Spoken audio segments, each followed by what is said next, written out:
네, 코로나 사태 이후 원달러 환율이 올라갈 것이라는 대다수의 예측과는 다르게 달러가 약세를 보일 것이고 달러 투자를 자제해달라라는 권고를 이 시간을 통해 여러 번 말씀을 드린 바가 있습니다.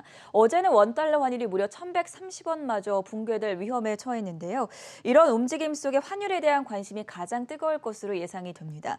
오늘은 투자자분들, 시청자 여러분이 궁금해하는 사항을 중심으로 이 문제에 대해서 다시 한번 풀어보는 시간 마련했습니다. 한국경제신문사의 한상춘 논설위원 자리해 주셨습니다. 어서 오세요. 네, 안녕하십니까?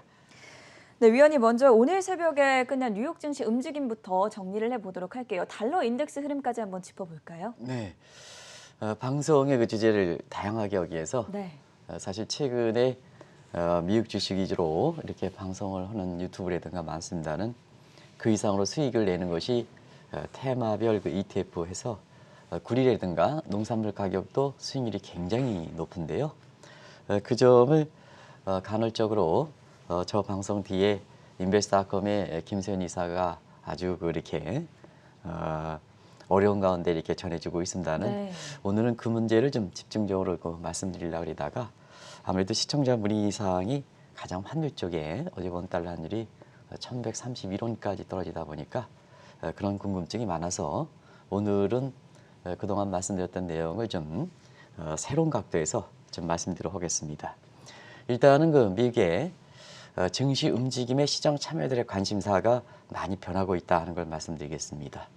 일단 그 시장에서 이렇게 보면은 미국의 대선 결과보다도 역시 대선 이후로 이렇게 월가의 그 시장 참여들의 시점은 대선 이후로 가는 것 같습니다. 네. 그래서 역시 대선 이후에 미국의 경기라든가 이런 쪽에 가장 관심사가 경기 부양책 아닌가 이렇게 봅니다.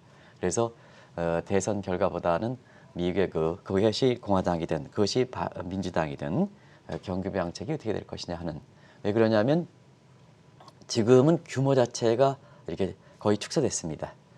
오늘 그 새롭게 나온 얘기는 합의가 될 때는 2조 달러 얘기가 처음으로 나왔습니다. 네. 우리가 이 방송을 통해서 2조 달러 얘기했죠. 그래서 오늘 외신을 통해서 전해드리는 거 보면 민주당이든 공화당이든 의견이 일치가 됐다는 이런 측면에 2조 달러 얘기 나오고 있는데요. 아마 이 방송을 통해서는 그 규모가 되지 않겠냐 하는 것을 이전부터 말씀드렸습니다. 그래서 합의 가능성이 어느 정도 되는데요. 그 자체의 경기 부양책 규모보다는 사실상 그 세부적 내용에서 갈등을 빚기 때문에 골드만삭스라든가 페드의 그 이사들이 사실 그 재정적인 측면에서 복지 절차를 조기에 촉구하고 있다 이렇게 보겠습니다. 골드만삭스 최근에 트럼프와 관련돼서 가장 혜택을 많이 받은 그 골드만삭스가 트럼프와 관련된 얘기에 반대적인 속성의 이렇게 보고서라든가 가장 많이 내놓고 있죠. 네. 그런 측면에서 골드만삭스가 또 한 번 트럼프의 그 반란이다 얘기할 만큼 대선 직전에는 사실 그 경기 부양책이 어떤 형태든 통과하기 어렵다 하는 이런 부정적 시각이 나와서 증시 흐름에 이렇게 부담이 됐다 이렇게 볼 때 있고요.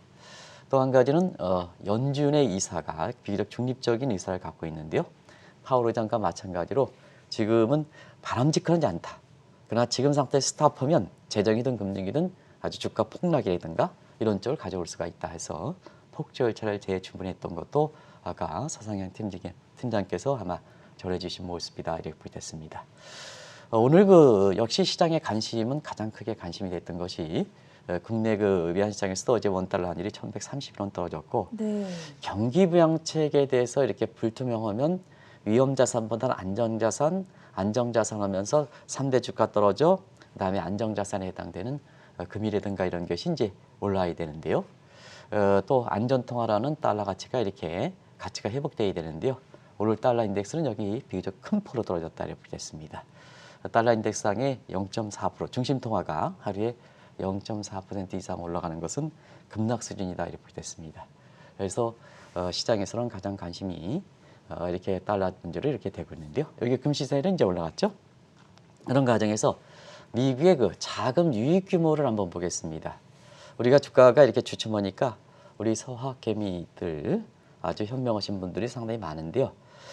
그런 분이 포함된지 모르겠습니다는 최근에 미국 주식이 증권사의 영업 전략과 맞물려서 다시 차리피킹하는 구조를 이렇게 보고 있는데요.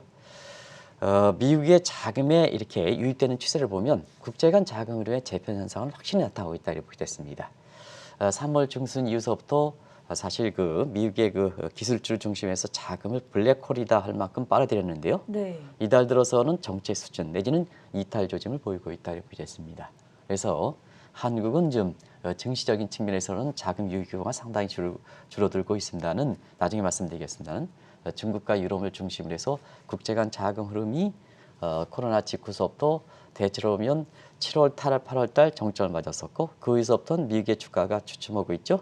그래서 이달 들어서는 경우에 따라서 이탈전은 이런 조짐을 보이고 있다 하는 측면에서 이렇게 일부 서학개미들 왜냐하면 서학개미들 입장에서 보면 지금 IPO라든가 이런 쪽 중국 주식으로 지금 아주 현명하신 우리 동학개미들 이렇게 보면 그쪽으로 이렇게 가는 움직이거든요. 네. 그러나 지금 주가가 주춤한 상태에서 일부 또 이렇게 동학개미, 이건 미국 주식을 투자하면 서학개미들이 되겠죠. 그렇죠. 서학개미들 같은 경우는 다시 체리피킹하는 금융사의 영업 전략과 말려서 다시 그 주식을 이렇게 미국 주식을 담고 있는 이런 시각인데요. 지금은 국제 간 자금 흐름이 확실히 코로나 직후보다 재편들 움직임을 보이고 있다 하는 것을 꼭 좀 말씀드리겠습니다. 앞서 화면을 통해서 달러 인덱스를 체크해 봤지만 오늘 뉴욕 시장에서 다시 한번 달러 인덱스가 떨어졌습니다. 최근에 원달러 환율이 급락하는 것에 대해서 투자자들 좀 더 궁금증이 커지고 있지 않습니까? 네, 시청자분의 궁금증이 두 가지인 것 같습니다. 네. 왜 코로나 직후에는 기축통화, 중심통화 간다. 원달러 환율이 이렇게 불확실하니까 달러 강세에서 원달러 환율이 올라간다. 그때 당시에는 그 블랙마켓이라든가 일부 그 은행이 이렇게 증권사 겸한 그 회장이라든가 이런 금융사 수장들이 사실 그 원달러 환율이 올라간다. 달러 강조하고 그다음에 영업 전략에서 은행 PB를 중심으로 해서 달러를 많이 추진했죠. 그때 한번 분위기를 보면 블랙마켓으로는 달러당 1,300원, 1,500원 얘기까지 나왔었죠. 이런 것이 강하게 인식되고 또 코로나가 굉장히 좀 불확실한 환경이니까 안전통화 달러가 강세되지 않겠느냐 하는 것이 최근까지 많은 사람의 시작 인식이었다고 보겠습니다.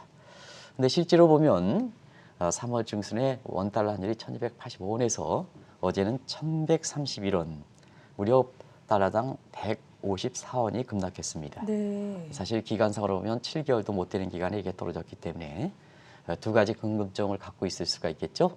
하나는 왜 이렇게 환율이 올라가는데 급락하느냐 하는 추세 전환 문제, 그리고 속도 문제에 있어서는 상당히 7개월 기간 동안에 154원 정도 이렇게 떨어지기 때문에 추세가 맞지 않은 부분, 그다음에 환율 하락 속도가 굉장히 빠르다는 측면, 이 측면이 아마 지금 시청자분의 궁금증의 첫 번째 사항이 아닌가 생각합니다.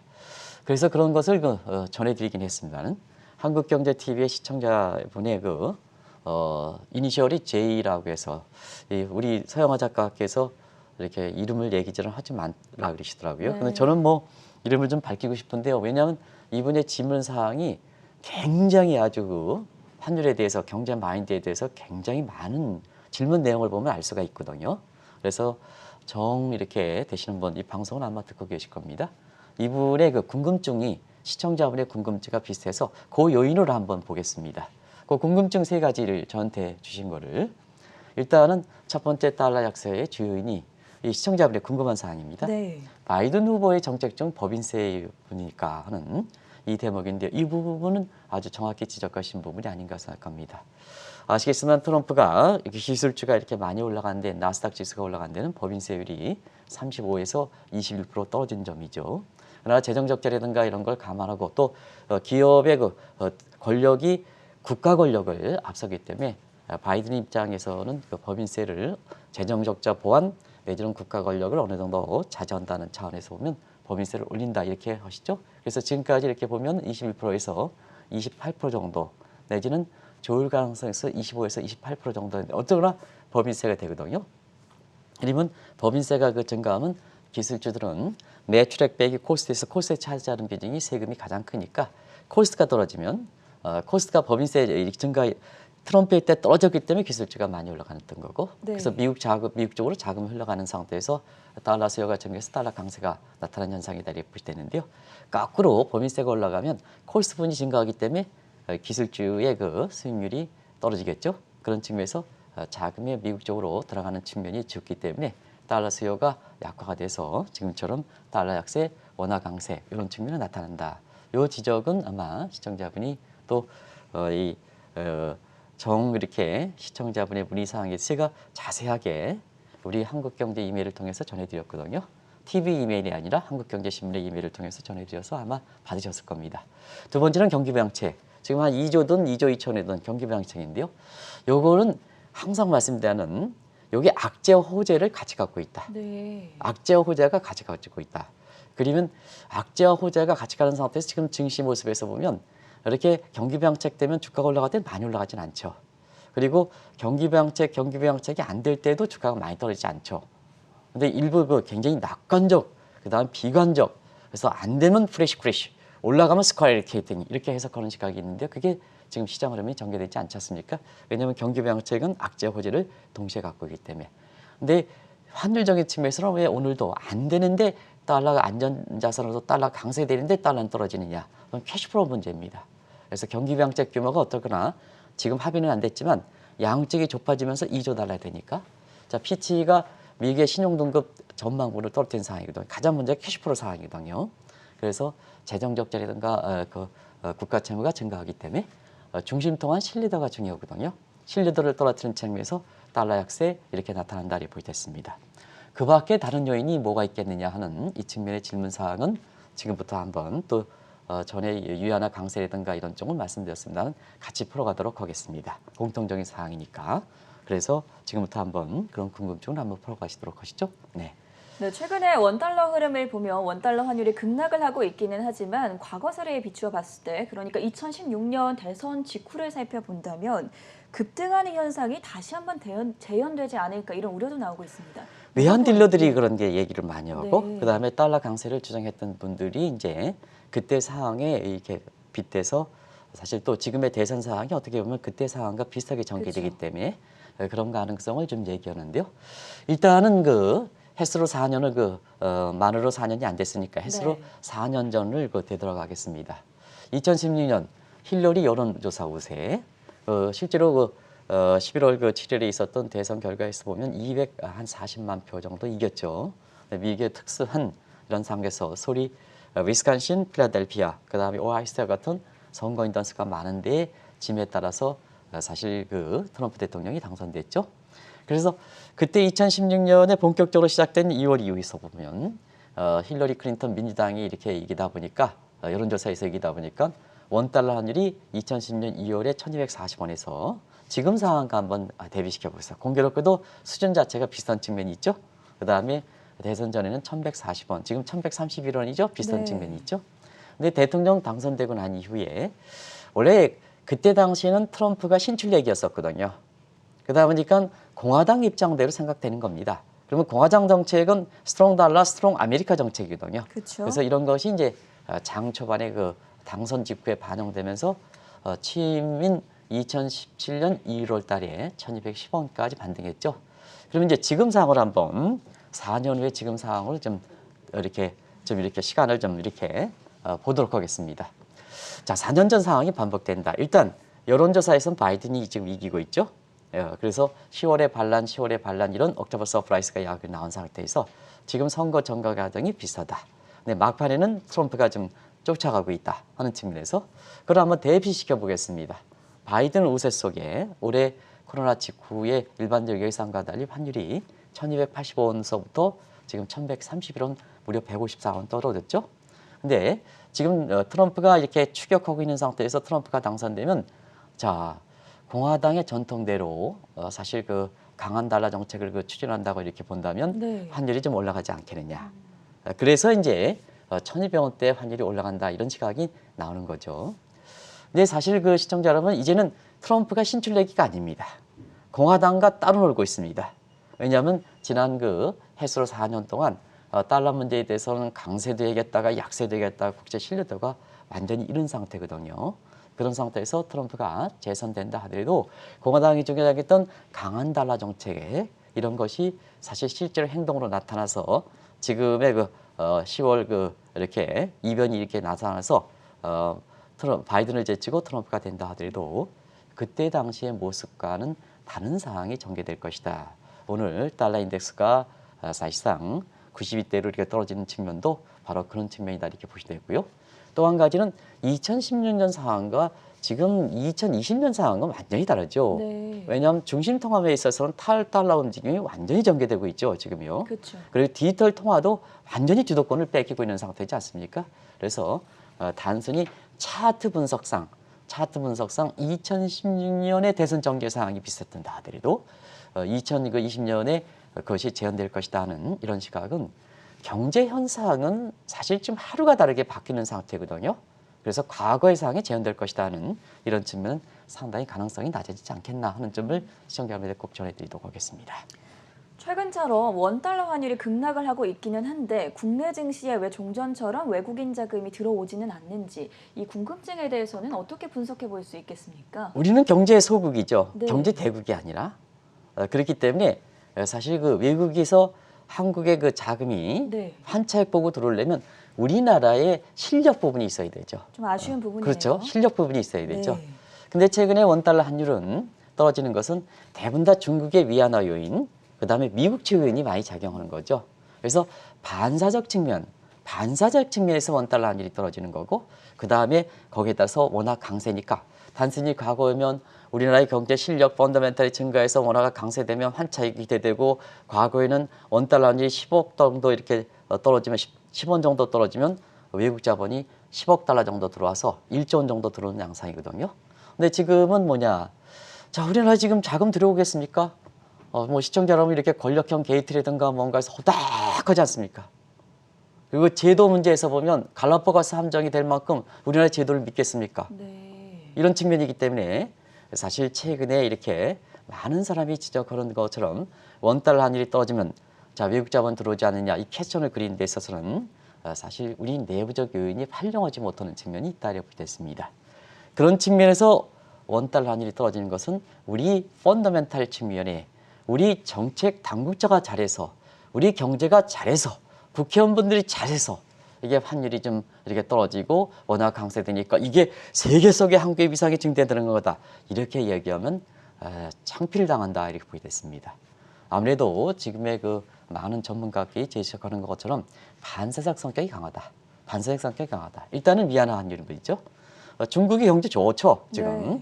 경기 좋고 두 번째는 지금의 경제활동 비중에서 올라가고 있는 디지털 통화 시대에서 굉장히 주도권을 잡고 있는 장상이죠. 잘 정착돼서 미국의 파월 의장도 어차피 주도권을 뺏긴 입장에서 보면 제대로 추진하겠다는.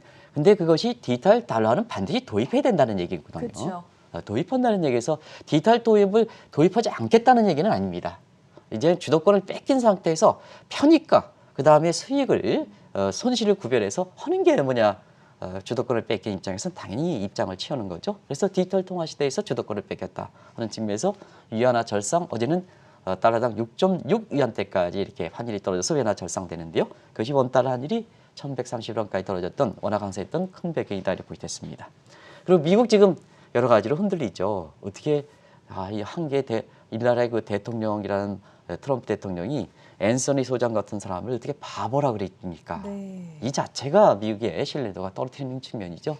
환멸을 느껴서 바이든의 그 당선 가능성이 높게 점쳐지는 상태에서 미국의 그 월가 시장 참여들은 돈을 다루는 사람이기 때문에 대선 결과보다는 대선 이후의 상황으로 경기 부양책에 관심이 더 큰 쪽으로 가는 거죠. 이런 측면에서 제가 미국 측 요인의 달러 약세 요인에 대해서는 누누이 말씀드렸기 때문에 그것이 머큐리든 마스적인 측면이든 이유는 다른 쪽이 주요하기 때문에 그쪽을 좀 빼도록 하겠습니다. 그래서 원달러이 떨어지는 것은 우리 실력에 의해서 원달러이 떨어진다면 외국 자본이 과거처럼 들어오겠습니다는 증시에. 그러나 사실은 반사적 측면에서 강하기 때문에 지금 국내 증시에서 원달러이 떨어진다 하더라도 사실 외국 자본의 유입이 생각만큼 안 들어오는 거다. 근데 채권 시장은 많이 들어옵니다. 국내 이렇게 기체 시장에서 자금을 조달하는 시장에서 채권 시장은 자금이 많이 들어오고 있습니다. 그렇기 때문에 원달러 환율이 수급적인 측면에서 달러 공급이 증대되면서 원달러이 떨어진다 하는 걸 말씀드리겠습니다. 말씀대로 외부적인 요인에 의해서 원달러 환율이 급락한다면 우리 외환 당국이 왜 개입하고 있는지도 궁금한데요. 다른 요인이 작용하고 있는 것은 아닙니까? 원달러 환율이 어처럼 급락하면 네. 자연스럽게 과거에는 개시장 개입이 됐죠. 근데 원달러 환율 부분이 어제 떨어지다 네. 해서 물론 뭐 다른 부동산 정책이라든가 그게 이렇게 그쪽에 쏠려 있어가지고 지금 우리 입장에서는 가장 이렇게 환율이 떨어지는 문제가 돼서 이쪽에 그 정책적으로 보면은 여기에 생각할 틈도 없는 게 아닌가 하는 각종 그 권력형 게이트라든가 아니면 부동산 문제라든가 그다음에 각종 뭐 이렇게 증시와 관련된 대주 양도 차익이라든가 이런 문제 관련된다 보니까 이런 문제를 좀 방치하는 감이 있어서 어쨌든 결과적인 측면에서는 사실은 환율이 이렇게 급락하는데도 불구하고 시장 자체에 대해서 외환 단계 구두 갭은 없기 때문에 이 또한 이렇게 사실 궁금증이지 않냐 생각합니다. 과거를 한번 보겠습니다. 과거에 원달러 환율이 급락해서 워낙 강세되면 원가의 저주가 우리 되죠. 자, 환율이 떨어지고 워낙 강세되면 수출과 경기에 미치는 효과가 이렇게 부정적 측면이 크기 때문에 결국은 뭐냐 시장에 개입했거든요. 근데 이 문제는 정부가 여력이 없어서 환율 개입을 안 하든 그다음에 정부가 우리 경제 구조가 바뀐 걸 생각해서 환율 개입을 시장 개입을 안 하든 일단은 시장 개입을 안 하는 것이 우리의 경제에 나갈 방향으로서 바람직한 자세다 이렇게 됐습니다. 그런 측면을 왜 그러냐면 우리 수출상 보면 삼성전자라든가 LG화학이라든가 이런 측면은 이제 환율이 좋아 뭐 환율 경쟁력이 좋아서 나가는 구조는 아니죠. 우리 수출에 지금의 주도하는 것 그래서 종전처럼 수출과 경기에 미치는 효과가 상당히 제한된 상태다 이렇게 보시면 되겠습니다. 그리고 또 한 가지는 우리 경제 방향에서 보면 이제 경제 규모가 10대 구조입니다. 언제까지 대외 환경에 우리가 우리 증시를 보면서 언제까지 미국 증시라든가 중국 증시를 더 비중을 높여야 되겠습니까? 네. 우리 경제 실상에 반영되는 그래서 우리 주식, 한국 기업, 한국을 사랑하고 거기에 대해서 국민 경제 3대 순환 법칙에 의해서 잘 돌아가는 게 되는 겁니다. 세계 경제 3대, 10대 대국이라면 우리 자긍심을 높여야죠. 그런 측면에서 대외 환경에 이렇게 의존하는 구조에서 탈피할 필요가 있죠. 그래서 내수장을 익혀야 된다. 이번에 코로나 사태에서 절실히 느꼈죠. 내수장을 익혀야 대외 환경의 불확실한 측면에서 우리 경제 독립성과 안정성, 우리 국민들의 생활, 경제 생활의 안정성을 키웠다는 측면이거든요. 그렇죠. 그렇다 본다면 워낙 강세 부분이 수출에는 부담이 되겠습니다는 네. 내수를 육성시키는 측면이 강하죠. 그렇기 때문에 정부가 다른 데 정신이 팔려서 이렇게 원달러 환율이 이렇게 하락을 방치하든 의도적으로 그런 부분을 생각해서 이렇게 환율이 급락하는 부분에 대해서 방치하든 일단은 이렇게 구두 개입이라든가 이런 측면의 속도 조절은 있을 수가 있겠습니다는 이렇게 원달러 환율이 추세적으로 하락하는 부분에 대해서 정부가 소극적 내지는 미온적 그 반응을 보는 것은 바람직하다 이렇게 보시돼 있습니다. 그런 것이 최근에 많이 궁금증으로 이렇게 나오고 있다 이렇게 보시돼 있습니다.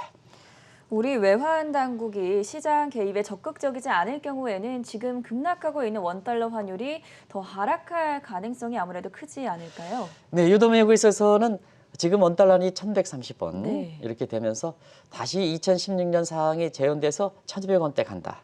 그다음에 환율이 1100원 밑으로 간다. 이런 쪽인데 이 문제는 계속해서 말씀드렸죠. 그래서 그냥 다른 거 다 제치고 미국에서 스티브 러치 그러니까 우리는 지금 반사적 측면이기 때문에 미국 측 의원에서 스티브 러치가 앞으로 달러 가치가 30% 폭락한다. 그리고 우리의 가장 영향을 미치는 위안 환율이 로이터 통신에서 가장 신뢰가 있는 크로스레이트 데이터로 해서 시장 참여자들의 환율 조사를 보면 6.32원 간다. 동시에 때려버리면 전부 1,100원 밑으로 떨어지는 걸로 나옵니다. 그래서 많은 분들이 이렇게 1,100원, 1,100원 이제는 그런 가능성을 많이 열어두는 것 같습니다. 오늘 만약에 달러 인덱스가 오늘 비교적 큰 폭으로 떨어졌는데요. 원달러 환율이 1,130원대 밑으로 이렇게 떨어지면 아무래도 2016년 재현될 가능성 1,200원의 재상승보다는 1,100원 밑으로 경우에 따라서는 그 수준도 확실히 많이 떨어지는 수준으로 이렇게 시장의 이렇게 흐름이 잡히지 않겠나 이렇게 보고 있습니다. 원달러 환율의 하락 속도가 굉장히 빠릅니다. 외환 당국이 개입하지 않는 문제에 대해서 일부에서는 이 원달러 환율 급락 이 시간을 틈타서 아무래도 화폐 개혁을 단행하는 것이 아닌가 이런 시각도 나오던데 이 부분은 어떻게 보십니까? 네, 일부 시간이깁니다. 네. 그래서 저한테도 이제 문의했던 분이 이렇게 좀 비교적 자산가에 해당되는 사람이 이렇게 과거와 달리 원달러 환율이 이렇게 급락하니까 아까 말씀대로 네. 대외 환경이 불확실하고 경제 규모가 큰 상태에서 오면 우리 내수시장 육식에서 독립성과 안정성 이게 키운다는 측면에서의 시장 개입에 대해서 이렇게 종전처럼 개입하지 않는 이런 네. 모습이 이제 원인을 들었습니다는 과거 모습과 달리 이 시장 개입을 하지 않다 보니까 일부에서 얘기하면 문재인 정부의 그동안 출범과 함께 계속해서 얘기 나왔던 것이 강남의 부동산 대책 문제 이런 문제 그다음에 세제에서 증세 문제 이런 거와 함께 화폐 개혁 문제가 계속해서 이렇게 거론되고 있는데요. 원달러 환율 원화 강세에 이렇게 틈타서 시장 개입을 하지 않는 것이 환율 개혁, 화폐 개혁을 단행하는 게 아니냐 하는 이런 시각도 있을 수가 있습니다. 근데 지금은 이제 그런 쪽에 충분히 의견이 나올 수 있는 상황이다 이렇게 됐습니다. 화폐가 완전히 개편되고 있죠. 어찌됐든 지금 디지털 통화 시대가 완전히 속도가 빨라지고 있습니다. 코로나 그쵸. 사태에서. 네. 아마 가장 큰 변화일 겁니다. 아마 돈의 가장 기본적인 모든 국민들이 관심이 되는 이 돈의 이렇게 그동안 법적 협회 리겔 텐더 구조에서 이제는 CBDC, 센트럴 이렇게 뱅크 디지털 커런시에서 일반 가상화폐가 아니라 중앙은행에서 발행하는 센트럴 뱅크 디지털 커런시 이렇게 해서 이런 쪽으로 법화가 센트럴 뱅크 디지털 커런시로 개편되는 이 상황이 아마 코로나 사태의 모든 면에서 가장 큰 변화가 아닌가 하는 생각이 듭니다. 근데 오늘 페이팔 얘기가 많이 나왔죠. 그렇죠. 페이팔이 민간업체긴 하지만 작년 이맘때에 페이스북의 리브라 반응과 함께 다시 전 세계를 통용할 수 있는 가상화폐를 마련하겠다. 이것이 이제 페이팔의 수익적인 측면에서 기여할 것이다 하는 기대에서 오늘 페이팔의 주가가 올랐던 거로 아마 우리 회사분이 전해졌던 거로 아는데 유독이 페이팔 얘기 나오고 있습니다. 이 가상화폐를 이게 결제 통화로 사용하겠다는 이 측면이죠. 크래프톤이라든가 이런 쪽으로 여기에 멈춰서 민간 사이트도 그렇고 또 중앙은행 사이트도 민간이 그렇게 가져가는데 또 실제 결제 통화를 그런 쪽으로 이렇게 결제 페이 제도를 이렇게 가고 있는데 중앙은행이 가만히 있을 수가 있겠습니까? 그래서 강원은행도 기존의 민간 사이트에서 돌아가는 것을 그렇게 중앙은행에 흡수하겠다 해서 센트럴 뱅크 디지털 커런시에서 지금은 거의 중국, 일본, 유럽, 스웨덴 다 해서 한국은행조차도 사실 이 문제에 대해서 그동안 오락가락했죠. 대책반 했다가 안 됐다가 또 이제 세계 각국의 움직임을 봐서 지금은 내년 상반기에 시범기획 운영을 이번 이재열 국감 자리에서 이재열 총재께서 밝혔죠. 오락가락했습니다. 그 대목이 되는데요. 오락가면 혼탁할 수밖에 없습니다. 근데 이게 이런 과정에서 현 정부의 화폐 개혁 리디노메이션 이야기가 결부시켜서 그런 의혹을 나올 수 뭐든지 깨끗하게 뭐든지 이렇게 증권사의 아주 대형 증권사의 최고 경영자께서는 극으로 가는 이렇게 투명해야 된다. 네. 또 극으로 가서 깨끗해야 된다는 이런 쪽의 말씀이 아마 시청자분들 한때 개방화 관련해서 된대요. 한계 정책에 대해서 원달러 환율이 이렇게 떨어지고 되는데도 불구하고 이게 극으로 투명해야 되는데요. 투명하지 않는 요인들이 많지 않습니까? 그래서 외국 자본 유입이 그렇게 되지 않는다 이렇게 보였습니다. 그러다 보니까 각종 의혹들이 나오는 거죠.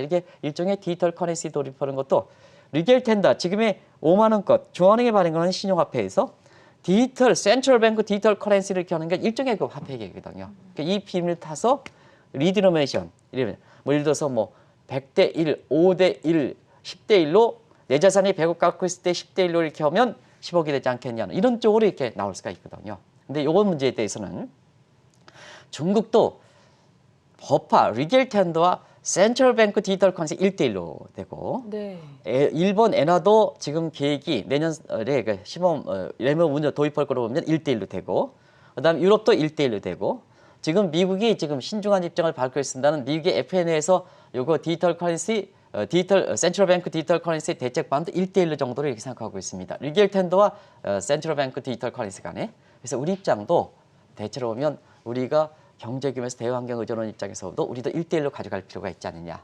그게 이제 그렇습니다. 그래서 원달러 환율을 급락을 틈타서 사실 화폐 개혁을 단행할 것이다 하는 이런 시각은 우문이다 이렇게 됐습니다.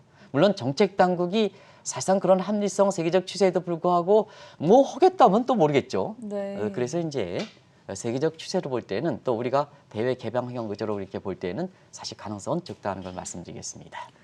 마지막으로 최근에 원달러 환율이 급락하면서 투자자분들 가운데 어떻게 전략을 세워보면 좋을까 이 부분도 말씀해 주시죠. 네, 이제는 이제 환율 하락, 달러 약세가 간다는 것을 인식할 필요가 있죠. 그쵸.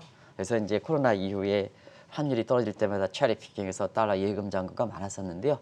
지금 아마 코로나에 154원 정도에서 모든 자산 중에서 가장 이렇게 떨어지다 보니까 이제는 인식할 필요가 있지 않냐 생각합니다. 항상 말씀드리는 지금의 달러 인덱스는 스웨덴 크로나까지 1973년에 넣고 있습니다. 근데 이제 위안화 절상이 되는 위안화를 넣을 때는 지금 달러 인덱스가 92 정도로 떨어지고 있습니다는 코로나 직후에 103에서 90으로 떨어졌으면 이마저도 떨어져서 85가락이 안다 이렇게 볼 수 있습니다. 그래서 원달러 환율이 하락할 때마다 일부 그 은행 PB들 중심으로 해서 안전통화 가지 않느냐, 안전통화. 그래서 고객들의 돈을 달러로 예금하는 이런 체리피킹은 자제할 필요가 있다는 걸 말씀드리겠습니다. 그리고 또 한 가지는 해외 종목 투자, 해외 투자 관련해서 네. 이렇게 해서 간단히 좀 말씀드리겠습니다. 해외 주식 아마 단순히 주가 상승률 가지고는 많이 얘기하는데요. 우리가 보면 해외 주식 투자는 우리 투자가 아닙니다. 그런 측면에서 여러 가지 비용이 많습니다. 그래서 그리고 환전 수수료도 있고 그다음에 이렇게 환율이 떨어질 때는 환차 손이라는 게 있습니다. 네. 그래서 우리가 손소득이라고 하죠. 주가는 많이 올라가는데 해외 주식 팔고 났더니 내 들어오는 것은 왜 이렇게 빵주 같은 경우는 10% 올라가는데 나의 들어오는 건 2%뿐이 안 되느냐. 네. 그래서 굉장히 고객 창구에서 무리가 되는데요. 그런 달러 베이스로 물론 이제 미국 주식을 할 때 원화로 하는 것도 있습니다는 달러로 해서 달러를 바꿀 때 수수료, 외화 수수료 또 거기에 따라서 해외 투자할 때는 또 수수료 그리고 미국에서는 세제도 세금도 물어대니까 실제로 손해지는 소득이 없다 이렇게 보이됐습니다. 그리고 적다 이렇게 보이됐습니다. 그래서 미국 주식이 나쁘다는 게 아닙니다. 우리가 보면 그런 걸 감안해서 8월 중순 이후부터는 좀 미국 주식의 비중을 줄여주세요. 미국 주식이 나쁘다는 게 아닙니다. 주가 이렇게 그 주식을 좀 차익 실현해 주세요. 이렇게 얘기했던 것도 바로 그런 측면이 어차피 손해지는 소득이 굉장히 중요하거든요. 네. 그런 측면에서 아마 시청자분들이 이렇게 미국 주식을 좀 줄여줄 필요가 있지 않느냐. 그러나 환차익에 기대해서 단순히 중개 상해 지수는 조금뿐이 안 올라갔는데 이렇게 얘기하더라고요. 그냥 주가만 가지고. 주가만 가지고 그랬죠. 네. 근데 위안 환율이 1달러당 7.3 위안에서 지금 6.7 위안입니까? 원달러 환율도 원달러도 마찬가지거든요. 그래서 그런 측면에서 환차익이 기대는 중국 주식 비중을 조금 높여갈 필요가 있지 않느냐. 그리고 방이 되려면 공생적 관계에 미중 간에 마찰이 되거든요. 네. 그러면 미중 간 제로 영화 게임에서 중국 죽이기 나섰으니까 중국 주식이 사실 숨통에 튀지 않았던 거죠. 그럼 바인이 되면 미중 간 패탈이 되면서 공생적 관계니까 피해를 많이 미쳤던 중국이 좀 올라갈 가능성이 있는 거죠. 그래서 중국에 대해서 관심이 높은 거다 이렇게 됐습니다. 그리고 한국의 주식도 상당히 좀 생각해 주시기 바랍니다. 한국 주식도. 근데 최근에 증시 포럼을 많이 했던 키움증권이라든가 한화투자증권 이런 데서 보면 내년에는 바이든이 들어오면 사실상 여러 가지 인프라 관련된 성장주보다 인프라 관련된 이런 쪽으로 해서 한국 같은 경우에도 뉴딜과 관련된 업종이 많이 포함될 것이다 하는 측면에서 이러한 뉴딜과 관련된 업종을 많이 추천하는 것도 지금까지 증시 포럼 왔던 키움증권이라든가 하나투자증권의 모습과 마찬가지로 이전서부터 한국 주식에서도 어차피 우리도 정책적 요인이 많이 감안되거든요. 네. 그래서 시청자 여러분한테 이게 특정 목적에 결부된 게 아니고 BBIG ETF 상품 같은 거 이런 것도 아마 이 상품이 나오기 전서부터 나오기 전서부터 이렇게 추천해 드렸던 상황인데 자금이 좀 많이 몰리고 있죠.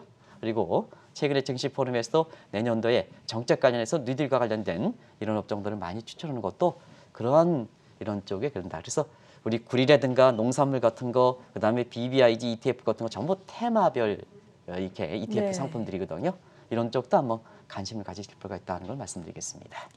네, 달러 인덱스가 92포인트까지 내려왔고 원달러 환율도 급락하는 양상을 보이면서 투자자를 중심으로 어떻게 하면 좋을지 궁금증이 커지고 있습니다. 오늘은 특별히 시청자의 의견을 반영을 해서 달러 투자자를 위한 환율 칠대 궁금증에 대한 풀이사항 도움 말씀 자세하게 들어봤고요. 지금까지 한국경제신문사의 한상춘 논설위원과 함께했습니다. 말씀 고맙습니다. 네, 고맙습니다.